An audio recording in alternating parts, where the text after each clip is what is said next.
नमस्कार। आज हम नेपोलियन हिल की क्लासिक किताब थिंक एंड ग्रो रिच की बात करेंगे। ये सिर्फ पैसे कमाने की किताब नहीं है, नहीं। ये तो सफलता का एक पूरा ब्लूप्रिंट है। और ये ब्लूप्रिंट दुनिया के सबसे अमीर लोगों के तजुर्बों से निकला है। जब मैंने पहली बार ये किताब पढ़ी, मेरी उम्र कोई 20-22 साल रही होगी। और सच कहूं तो इसने मेरे सोचने का तरीका ही बदल दिया। इसने मुझे ये सिखाया कि हमारी दुनिया हमारे विचारों से ही बनती है। तो क्या अमीर बनने का वाकई कोई सीक्रेट फॉर्मूला है? ज्यादातर लोग सोचते हैं हाँ, कोई ना कोई जादुई तरीका तो जरूर होगा। वो एक आसान रास्ता ढूंढते रहते हैं। लेकिन सच्चाई थोड़ी अलग है। कोई एक अकेला सीक्रेट नहीं है। अमीर बनना असल में कड़ी मेहनत, लगन और सबसे बढ़कर एक सही सोच, एक सही मानसिकता का नतीजा है। और बस यही वो चीज है जिसे नेपोलियन हिल ने अपनी किताब में खोज निकाला है। चलिए जरा इस कहानी की जड़ तक चलते हैं। ये कोई रातों रात लिखी गई किताब नहीं है, बिल्कुल नहीं। नेपोलियन हिल को उस जमाने के सबसे अमीर लोगों में से एक एंड्रू कार्नेगी ने एक चुनौती दी। कार्नेगी एक तरह से उनके गुरु बन गए और उन्होंने सिखाया कि सफलता कोई तुक्का नहीं होती, बल्कि एक सोची समझी योजना का नतीजा होती है। इसी बात से प्रेरित होकर हिल ने 20 साल से भी ज्यादा का वक्त लगाया और दुनिया के 500 से भी ज्यादा कामयाब लोगों का इंटरव्यू किया, ताकि वो उस फॉर्मूले को समझ सकें। और इन सभी इंटरव्यूज के बाद, इतने सालों की मेहनत के बाद, उन्हें एक बात पता चली कि ये पूरा का पूरा फॉर्मूला सिर्फ एक बहुत ही शक्तिशाली विचार से शुरू होता है। लेकिन वो विचार आखिर है क्या? चलिए पता लगाते हैं। तो ये है अमीरी का सीक्रेट। हर बड़ी दौलत, हर बड़ी कामयाबी की शुरुआत एक आइडिया से होती है। सब कुछ यहीं दिमाग में शुरू होता है। ये एक ऐसी सोच बनाने के बारे में है जिसे हिल मनी कॉन्शियसनेस कहते हैं। इसका सीधा सा मतलब है पैसे को लेकर एक पॉजिटिव नजरिया रखना और ये मानना कि हाँ, दौलत हासिल की जा सकती है। इसे विजुअलाइजेशन से अच्छी बातें दोहराकर और शुक्रगुजार होकर और मजबूत किया जा सकता है। तो ये मनी कॉन्शियसनेस आखिर है क्या? ये दिमाग की वो हालत है जहां कोई इंसान दौलत के विचार में इतना डूब जाता है कि वो खुद को पहले से ही अमीर महसूस करने लगता है। मुझे याद है, जब मैंने पहली बार इसके बारे में पढ़ा था तो यकीन नहीं हुआ था। मैं खुद को अमीर कैसे महसूस करूं जब मैं था ही नहीं। लेकिन फिर भी मैंने इसे एक मौका दिया। मैंने कल्पना करना शुरू किया और पता है क्या हुआ? इसने काम किया। धीरे धीरे मौके मेरी जिंदगी में आने लगे। तो चलिए अब अगले हिस्से पर चलते हैं और देखते हैं कि ये होता कैसे है। इच्छा को हकीकत बनाना, ये पहला प्रैक्टिकल कदम है, एक विचार को असलियत में बदलना। वैसे एक कागज और कलम तैयार रखें तो अच्छा होगा, क्योंकि हो सकता है कुछ नोट्स बनाने का मन करे। लेकिन सवाल ये है कि एक मामूली सी इच्छा, एक विश, असली दौलत में बदलती कैसे है? देखिए, ये सिर्फ उम्मीद करने से तो नहीं होता। इसके लिए एक बहुत ही खास तरीका है। और यकीन मानिए, ये उतना मुश्किल भी नहीं है जितना सुनने में लगता है। असल में ये काफी सीधा और सरल है। उस तरीके में 6 कदम हैं। 6 बहुत ही सटीक और प्रैक्टिकल कदम। और ये कदम सिर्फ अमीर बनने के लिए नहीं है, ये तो जिंदगी के किसी भी मैदान में सफलता हासिल करने के लिए हैं।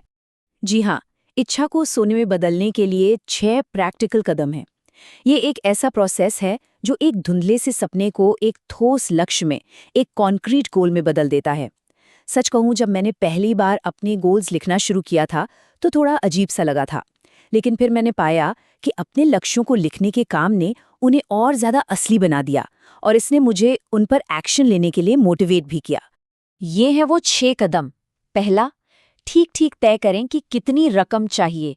बहुत सारा पैसा नहीं, बल्कि एक निश्चित नंबर, मान लीजिए 1 करोड़ रुपए। दूसरा, ये तय करें कि बदले में क्या दिया जाएगा। ये किसी का समय हो सकता है, हुनर या कोई प्रोडक्ट। तीसरा, एक पक्की तारीख तय करें। चौथा, एक मजबूत प्लान बनाएं और आज, अभी से पहला कदम उठाएं। पांचवा, ये सब कुछ साफ साफ लिखें। और छठा, इस लिखे हुए स्टेटमेंट को दिन में 2 बार जोर से पढ़ें। ये प्रक्रिया दिमाग को सफलता के लिए प्रोग्राम कर देती है। दिमाग को तैयार करना। देखिए, एक बार जब लक्ष्य तय हो जाए तो अगला और शायद सबसे जरूरी कदम है अंदर से अपने मन को तैयार करना। क्योंकि सोचिए, अगर माइंडसेट ही सही नहीं है तो दुनिया का बेस्ट प्लान भी फेल हो जाएगा, है ना? अब ये स्लाइड वाकई में दिलचस्प है। हमारे विचार ही हमारी हकीकत बनते हैं। डर, शक और टाल मटोल जैसे नेगेटिव विचार, ये सब दिमाग में खरपतवार की तरह हैं जो हमें असफलता की ओर ले जाते हैं। वहीं दूसरी तरफ है पॉजिटिव विचार। विश्वास, प्रेम, उम्मीद, ये दौलत के बीज बोते हैं। मैं जानता हूं नेगेटिव विचारों पर काबू पाना मुश्किल हो सकता है, हम सब उस दौर से गुजरे हैं, लेकिन ये मुमकिन है।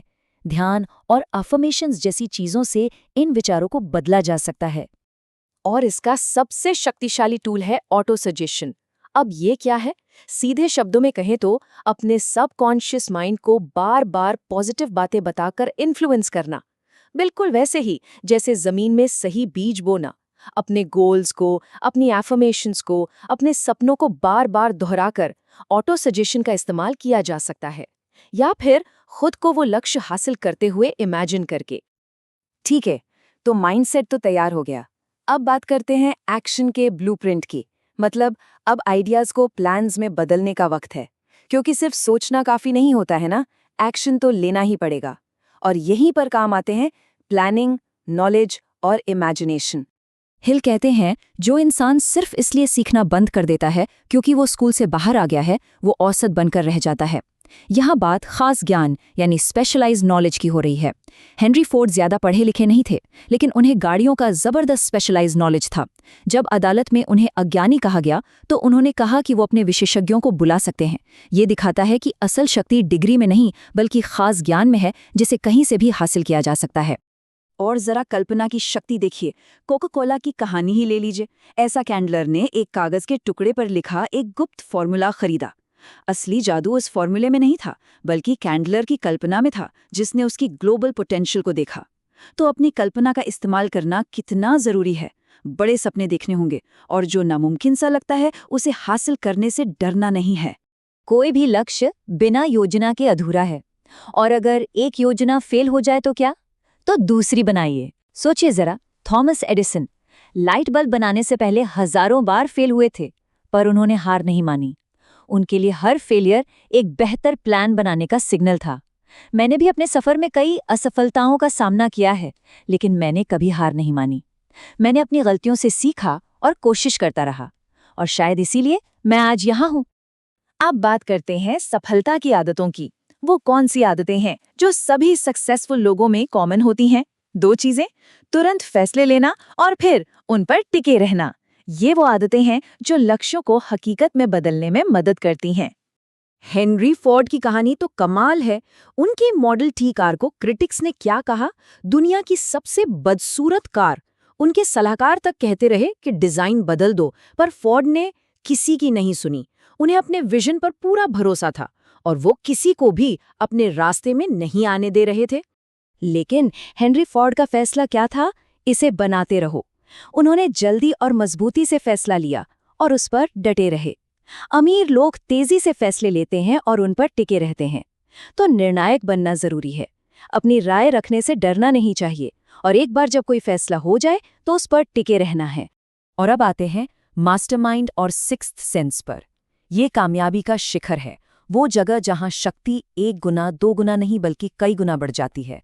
मास्टरमाइंड प्रिंसिपल इस किताब के सबसे पावरफुल कॉन्सेप्ट्स में से एक है, और यही वो चीज है जो सफलता के अगले स्तर पर ले जा सकती है। तो ये मास्टरमाइंड है क्या? आसान भाषा में, जब 2 या 2 से ज्यादा लोग एक ही लक्ष्य के लिए एक साथ मिलकर अपना ज्ञान और अपनी मेहनत लगाते हैं, उसे मास्टरमाइंड कहते हैं। समान विचारधारा वाले लोगों के साथ मिलकर एक मास्टरमाइंड ग्रुप बनाया जा सकता है, जो एक दूसरे के लक्ष्यों का समर्थन करते हैं। ऐसे ग्रुप्स ऑनलाइन या अपने आसपास भी मिल सकते हैं। इसे समझने का सबसे आसान तरीका है बैटरी का उदाहरण। एक बैटरी थोड़ी ऊर्जा देती है, लेकिन जब कई बैटरियां एक साथ मिल जाती हैं तो वो लगातार और बहुत ज्यादा शक्ति देती हैं। मैं खुद एक मास्टरमाइंड ग्रुप का हिस्सा हूं, जिसने मुझे अपने लक्ष्य हासिल करने में बहुत मदद की है। हम नियमित रूप से मिलते हैं ताकि एक दूसरे का समर्थन कर सकें, और ये मेरे जीवन का एक बहुत ही कीमती हिस्सा रहा है। तो निचोड़ ये है कि जब 2 दिमाग एक साथ मिलते हैं तो वे एक ऐसी अनदेखी शक्ति पैदा करते हैं जो अकेले काम करने से कहीं ज्यादा होती है। और जब इस सिद्धांत में महारत हासिल हो जाती है, तब सिक्स्थ सेंस तक पहुंचना मुमकिन होता है। मतलब वो गट फीलिंग, वो अंतर्ज्ञान जो सही रास्ता दिखाता है। इसलिए एक मास्टरमाइंड ग्रुप बनाना एक बहुत अच्छा कदम हो सकता है। अंत में पूरी बात एक ही जगह आकर रुकती है, हमारे विचार ही हमारी हकीकत है। तो सवाल ये है कि हम अपने विचारों से क्या बना रहे हैं, कमी और गरीबी का जीवन, या फिर समृद्धि और सफलता का? चुनाव हमारा अपना है।